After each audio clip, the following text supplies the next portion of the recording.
Hello, Aries. How are you? Happy March 13th. I have tried to do this video a number of times, but my tongue is super twisted. I am not doing well in this Pisces season. So we're going to cross our fingers that this is the time it works. Today is a new moon in Pisces, and it's like a super fortified moon. And I'll talk about that in a second, and then we'll do your reading for the week. But first, I just want to make a quick announcement. As we are 7 days out from Aries season, finally, I'm going to be doing a solar return reading. So basically what a solar return chart is it looks at where the sun is, like when the sun returns to the exact position of your birth, and where you will be. Because if you are, if you were born in New York, but you're celebrating in Hawaii, that's going to give you a different ascendant. So it'll be about a half an hour long, only astrology, taking a look at the energies and how you'll be behaving over the course of the year, things that are going to be on your mind. You can have a different ascendant. So like even if you have an Aries ascendant in your birth chart, if you have a Cancer ascendant in your solar return chart, you're going to find that you're going to be acting differently that year. Anyway, it'll be about 40 euros, 30 minutes of astro reading. If you're interested, I will put the information in the description box. Could be a nice little birthday present. Now let's talk about this new moon. Okay, so the new moon, so sun and moon together conjunct in Pisces, 23 degrees Pisces.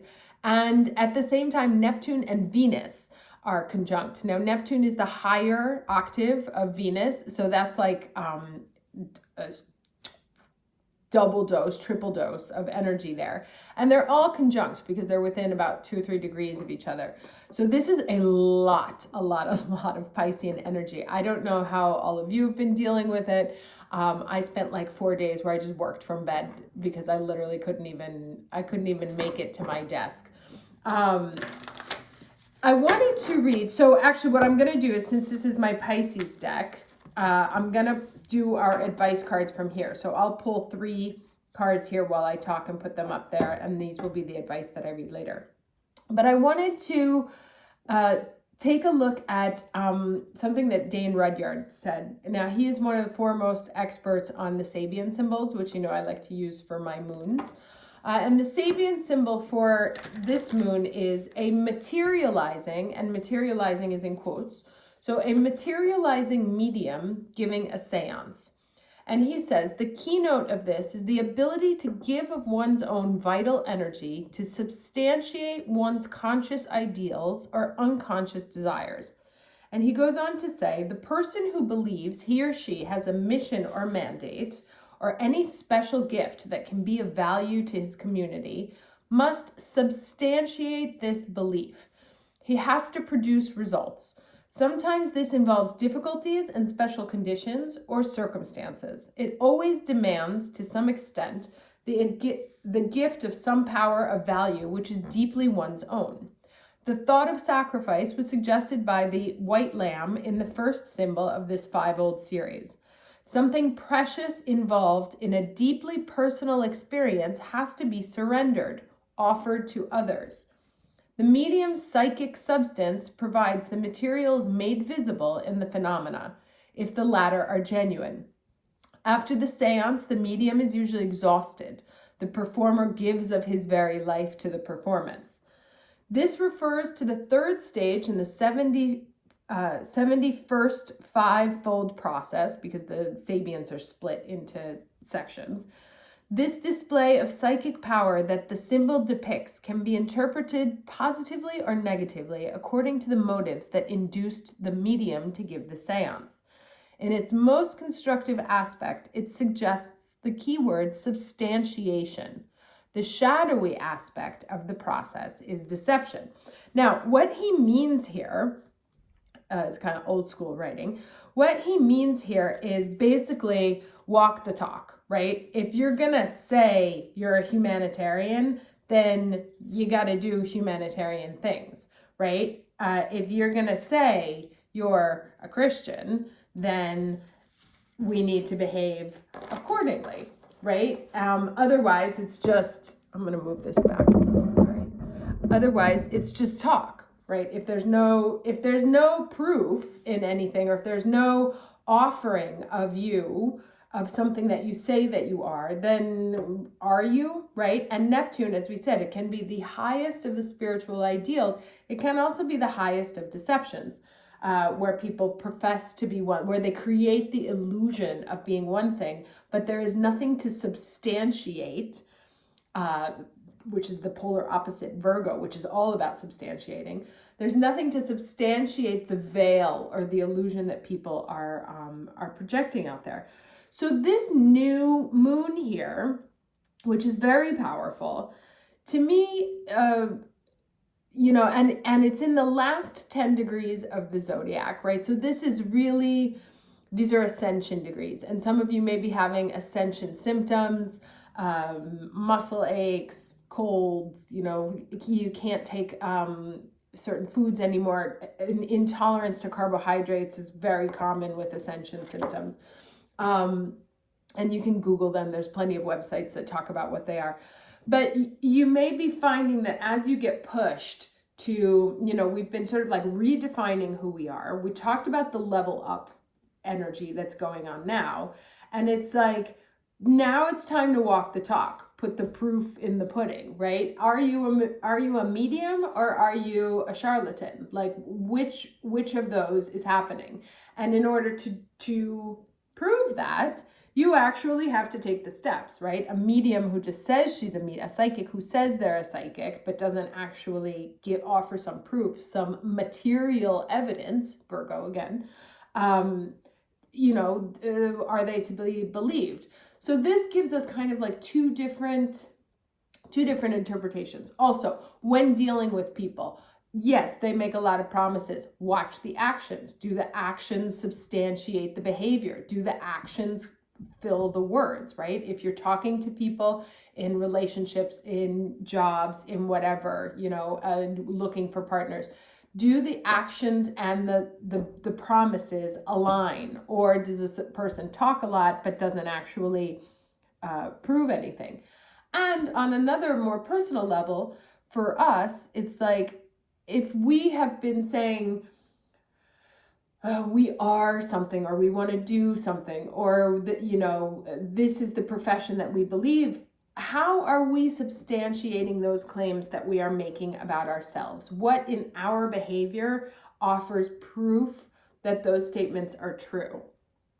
And what do we give to the community that allows them to identify us as the thing that we believe that we are? So I think this is interesting because, again, it's like, it's a new moon. So it's a whole new spiritual energy. Some people were talking about, you know, ideal lovers coming in at this time, and that's possible. I always worry about people that come in on a Neptunian thing, because it's just like it's hard to grab, right?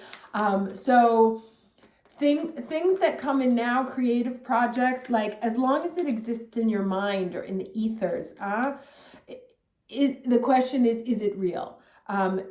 In order to make it real, it has to come down here. It has to materialize. That's why they put the materializing quotes, right?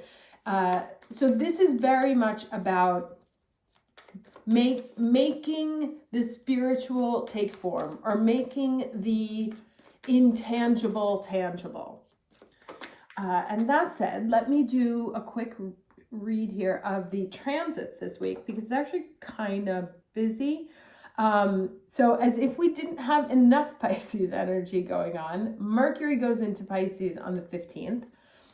Sun sextiles Pluto on the 16th, but that's a good energy.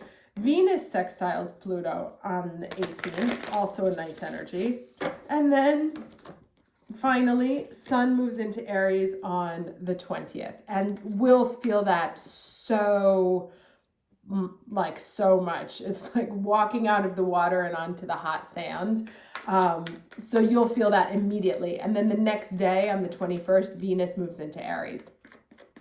And then from there, I'll do another reading on the Aries season, because it looks really nice. There's a couple of hot spots, but generally it looks good. All right, so let's do Aries energy. Lots of cards wanting to come out. Did you see all those cards flying out while I was talking about Aries season? Okay, so Aries energy. All right, energy for the week. Expansion, okay? Love it. Really being blown with that. It's like what I said, there's a spiritual conversation and then there's a material conversation. We have two spiritual beings and then we have two humans. And things receiving this, taking the spiritual and manifesting it in your day-to-day life. Making it concrete, substantiating the things you feel, making the things that are going on in your head and your energy and that psychic awareness and turning them into something that you can see that's tangible. Now let's do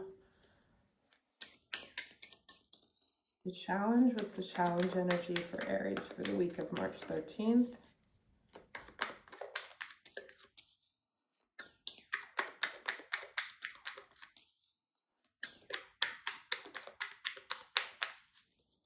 Also St. Patty's Day this week. I miss New York on St. Patrick's Day. Challenge energy for Aries for the week of March 13th, please.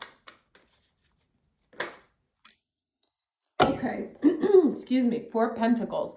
Holding on to something, right? Not wanting to let go. Holding on also to the material, which means not sharing it with others. So there's there's some material expression that we're having a hard time sharing with others. It's like maybe wanting to start that YouTube channel or start that other thing, but afraid to do it. Afraid to take the step into sharing what you have, sharing the material gifts that you have, and not necessarily like money-wise, but things that will substantiate the intangible energy that you have. Sharing it with other people, bringing it to the others. So like, what steps are you taking?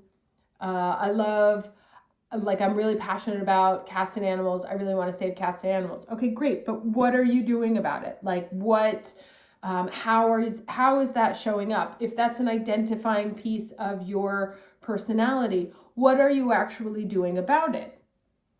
And what can you give of yourself to others that they may recognize? Yes, this person genuinely cares about cats and dogs.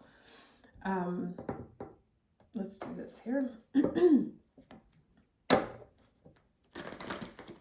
Sorry, I have allergies. It's allergy season, so we've got this voice with us for a while. Can I get the lesson, please, for Aries for the week of March 13th? Okay, that's what I said. Okay, Kalima, facing fear.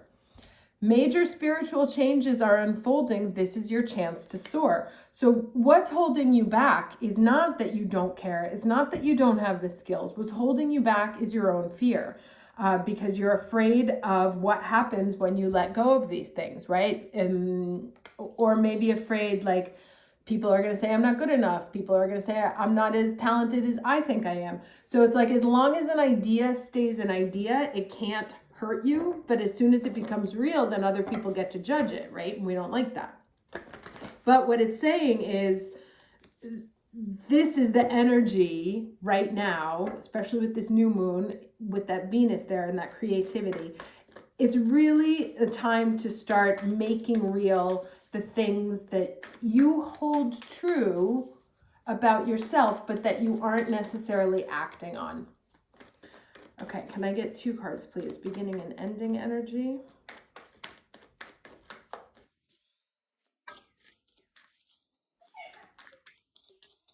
Beginning and ending energy. Sorry, my daughter's in the background. She has school on Saturday morning, so.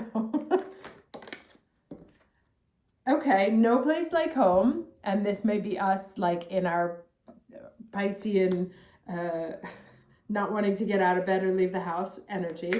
Can I get a card for the end of the week, please.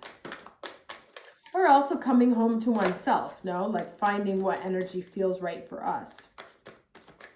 Ooh, that one jumped. Nice.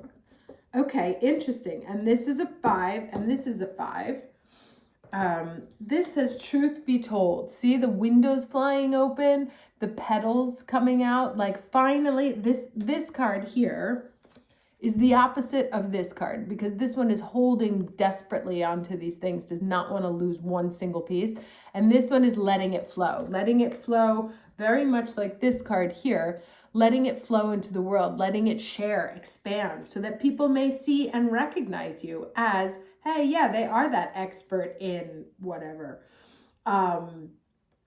They do care about that. I can see, because here's the action. So not also like opening the window, like here you have it very nicely like protected, everything is safe at home, and here it's finally opening the windows to this house to let the things in you be released to the rest of the universe.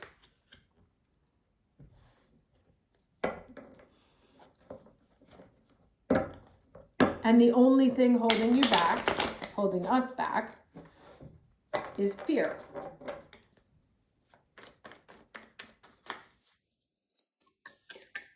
Now I have, I'm working on a stress management course, and fear is one of the central arguments, right? Because we do something, and even though we know it's right, we start talking ourselves out of it. Maybe it's not good enough. Maybe somebody else is doing that. They're not going to, blah, blah, blah. Negative self-talk, absolutely the most debilitating thing we can do. Now, from the moment that the future is completely unknown to us, right? 50-50 chance that anything can happen. Why not tell ourselves the most positive version of events, right? This could be without self-illusionment, of course, like there has to be, as this says, there has to be substance to the energy. We can't just say like, oh, interesting that the 4 of Cups came up again here too. 7 of Cups also. This is that like self-judgment thing, right? It's not good enough. It's not going to grow. Like what's going to happen, blah, blah, blah.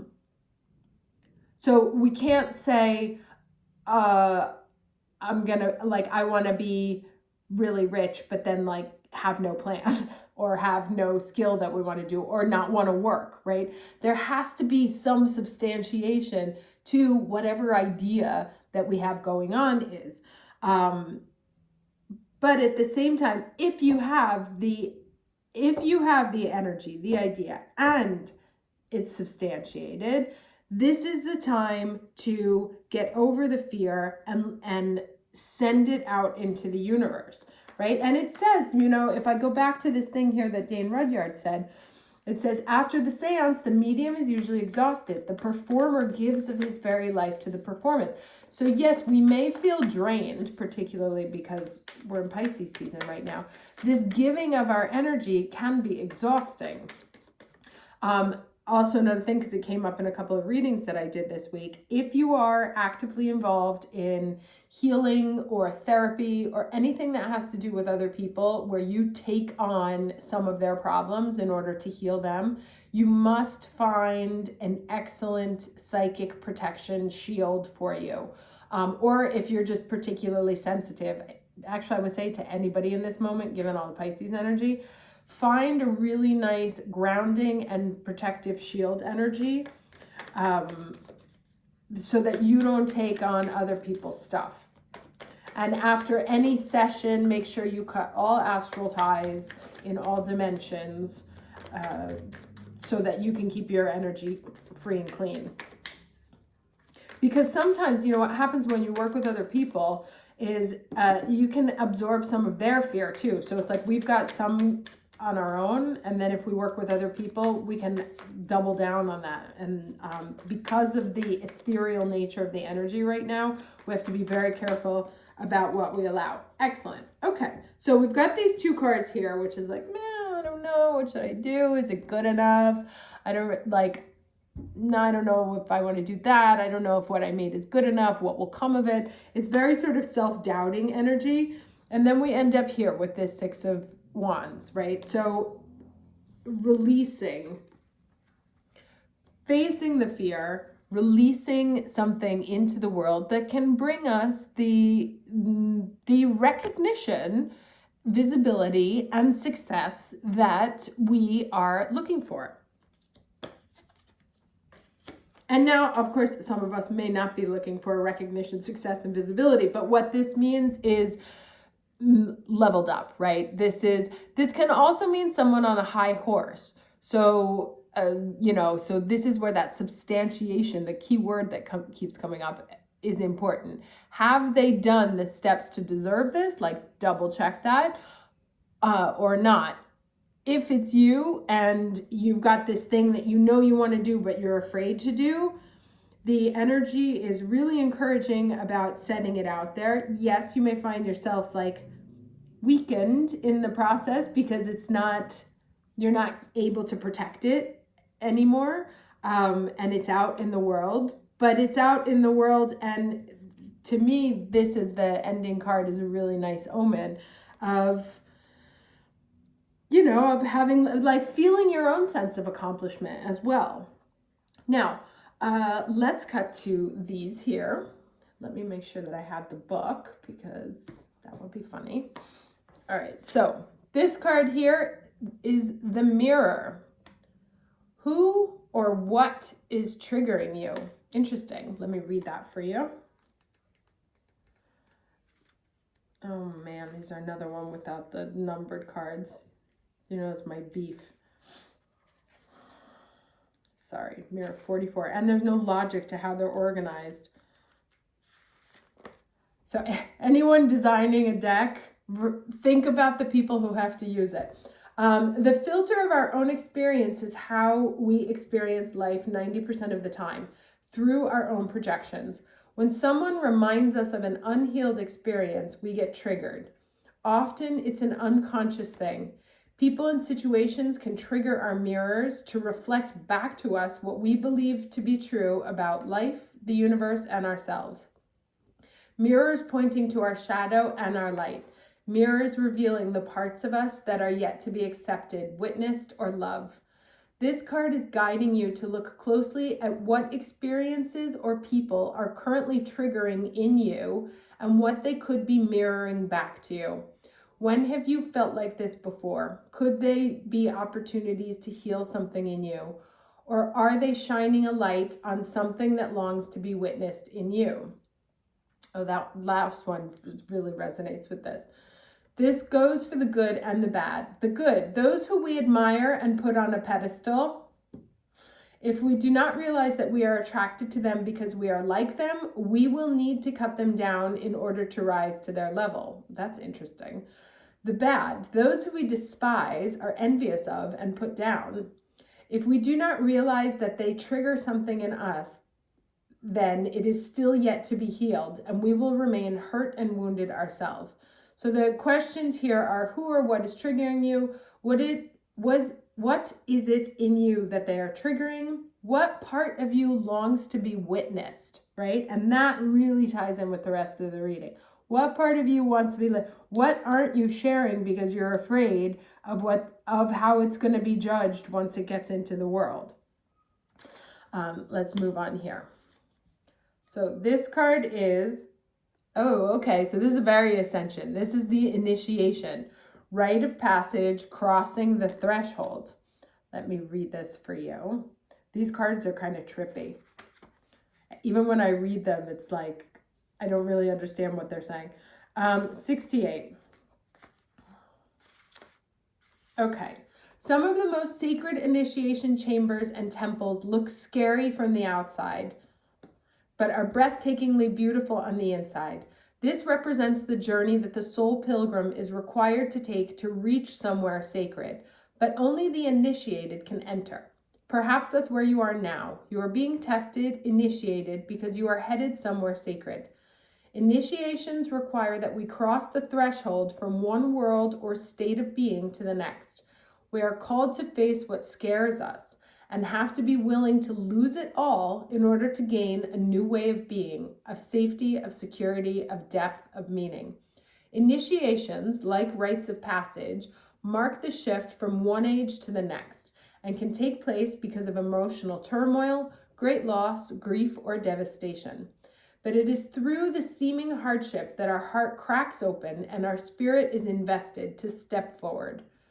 We take the sacred voyage into more of who we are and who we came here to be. It can be painful and scary, but once we begin the journey, we can be more ourselves than ever before. If you are in the middle of an initiation right now, you will get through it, and one day soon, you will bless the thing that broke you down and cracked you open because the world needs you open. Interesting. You are going somewhere secret. It will be worth it, and it's closer than you think. Very nice.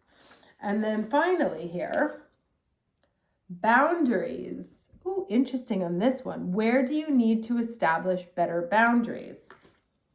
And these are kind of 3 different states here. So let's see what the boundaries say. Oh, I just had it. Nope, lost it. Okay.